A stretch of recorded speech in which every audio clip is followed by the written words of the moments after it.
Army officers पे बनी है, हमारे पुलिस पे बनी है, लेकिन ये पहली बार हमारे बीएसएफ ऑफिसर्स का ट्रिब्यूट है, उनको एक ट्रिब्यूट है। पिछले 10-12 सालों में जो एक इंसिडेंट रेट हो गया है टेररिस्ट अटैक्स का, सरप्राइज़ अटैक्स का, इंसर्जेंसी का, काफ़ी हद तक कम हो गया है। तो एक सिक्योरिटी की फीलिंग आई। 38 इयर्स के बाद पहला वहाँ पे एक फ़िल्म प्रीमियर और स्क्रीनिंग होगा जो हम ग्राउंड ज़ीरो के लिए रख रहे हैं, जो एक बहुत बड़ी बात है, एक लैंडमार्क और एक हिस्टोरिकल इवेंट है जो हम श्रीनगर में रख रहे हैं। पहली एक ऐसी फिल्म है जो कंप्लीट बीएसएफ के ऊपर बनी है, क्या कहना चाहेंगे इस बारे में? आई थिंक इससे पहले बीएसएफ के हमारे जवानों, उनका काम, उनकी बहादुरी, उनके जो सैक्रिफाइसेस रहे हैं, उसको ट्रिब्यूट देने के लिए कभी फ़िल्म बनाई नहीं गई है। आर्मी ऑफिसर्स पे बनी है, हमारे पुलिस पे बनी है, लेकिन ये पहली बार हमारे बीएसएफ ऑफिसर्स का ट्रिब्यूट है, उनको एक ट्रिब्यूट है और ये एक बहुत बड़ी बात है। आई थिंक एक ऐसा मिशन जो उनके illustrious I would say run में 50 इयर्स में एक डिफाइनिंग उनका मिशन और ऑपरेशन था। हमारे नेशनल सिक्योरिटी की हिस्ट्री में एक डिफाइनिंग ऑपरेशन रहा है।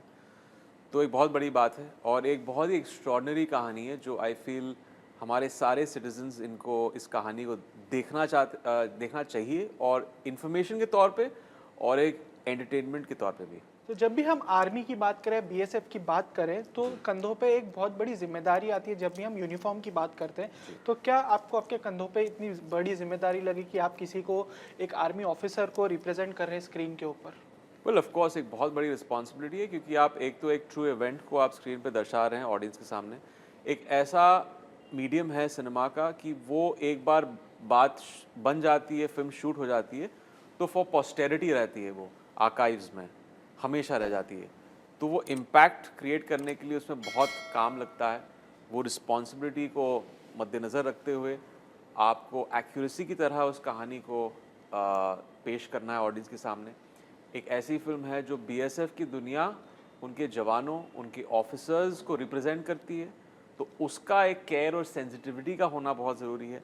और उसके अलावा इन ऑफ़िसर्स ने जिन्होंने अपनी जान को दाँव पे लगा के एनकाउंटर में एक हाई रिस्क प्रोफ़ेशन में ये सारा जो काम किया है उन्होंने, दुबे जी हो या बीनू, मिस्टर बीनू, एसपी त्रिवेदी जी, इन सारे ऑफ़िसर्स ने जिस तरह डिलिजेंटली ये काम किया है, वो ठीक तरह से रिसर्च करके पेश करना, वो एक बहुत ही इम्पोर्टेंट चीज़ थी जो हमारे क्रू ने, we were very cognizant of that कि हमें ये बहुत मेहनत करनी है इस चीज़ में। फिल्म में आपने real life officer एनएनडी Dubey ji का कैरेक्टर प्ले किया है। जी। उसके अंदर एक ऐसी चीज़ जो आपको लगी हो, जो आपने उनसे सीखी हो, एंड प्रिपरेशंस आपने कैसे की इस मूवी को लेके? किसी रियल लाइफ कैरेक्टर को ऑन स्क्रीन प्ले करना कितना आसान या मुश्किल होता है आपके आई लिए? थिंक एक एक्साइटमेंट की बात थी कि आप ऐसे एक ऑफिसर का किरदार निभा रहे हैं जिनका एक बहुत ही इलिस्ट्रियस करियर रहा है बीएसएफ में। उनकी तभी सेकंड पोस्टिंग थी बीएसएफ में, सेकंड इन कमांड थे तभी।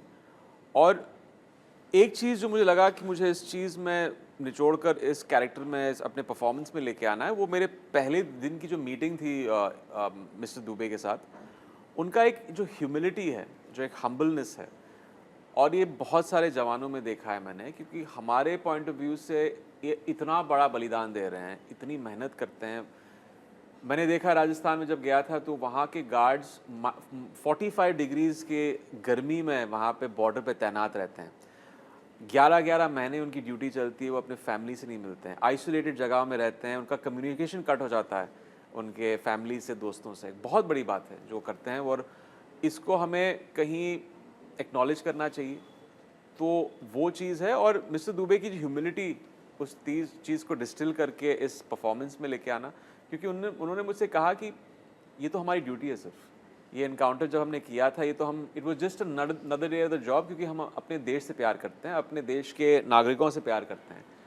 तो उस फीलिंग को, वो फीलिंग ऑफ पेट्रियाटिज्म को लेके आना, एक फीलिंग और इमोशन में उस कैरेक्टर में, वो बहुत इंपॉर्टेंट था। फिल्म में जो ऑपरेशन दिखाया गया है वो कश्मीर वैली में जो इंसिडेंट हुआ था उस पर दिखाया गया है। जी। सो कश्मीर को लेके आपका क्या पर्सपेक्टिव था पहले, एंड शूटिंग के दौरान जब आपने कश्मीर को देखा, वहाँ के लोगों को देखा, जी। एंड शूटिंग के बाद फिल्म बनने के बाद आपका पर्सपेक्टिव कितना चेंज हुआ है कश्मीर को लेके या वहाँ के लोगों को लेके? वेल, जैसे हम जब जानते हैं कि कश्मीर अपनी हिस्टोरिकल, पॉलिटिकल, ज्योग्राफिकल टेंशन्स की वजह से दुनिया का सबसे सेंसिटिव और कॉम्प्लेक्स जगहों में से एक है। अ, और ये मेरे दिमाग में भी था जब मैं श्रीनगर जाने से पहले, और ये मेरी पहला ट्रिप था वहाँ पे श्रीनगर में, कभी हॉलिडे के लिए नहीं गया वहाँ पे। इतनी खूबसूरत जगह, जब आप वहाँ पे लैंड करते हैं, डल लेक का नज़ारा, वहाँ की सड़कें, खुली सड़कें, वहाँ के पहाड़, साफ़ हवा, जो एक क्लीनलीनेस है वहाँ पे, वो आपके दिल में और दिमाग में रह जाती है। आई थिंक अभी पिछले 10-12 सालों में जो एक इंसिडेंट रेट हो गया है टेररिस्ट अटैक्स का, सरप्राइज़ अटैक्स का, इंसर्जेंसी का, काफ़ी हद तक कम हो गया है। तो एक सिक्योरिटी की फीलिंग आई वहाँ पे। वहाँ के लोग भी बहुत अच्छे थे, अदब से बहुत रिस्पेक्टफुली वो पेश आए, बहुत सपोर्टिव थे, बहुत प्यार मिला हमें श्रीनगर में। और ये परसेप्शन हमारा चेंज होना चाहिए कश्मीर के प्रति और श्रीनगर के प्रति। वहाँ पे मैंने देखा कि बहुत सारे टूरिस्ट भी आने शुरू हो गए हैं।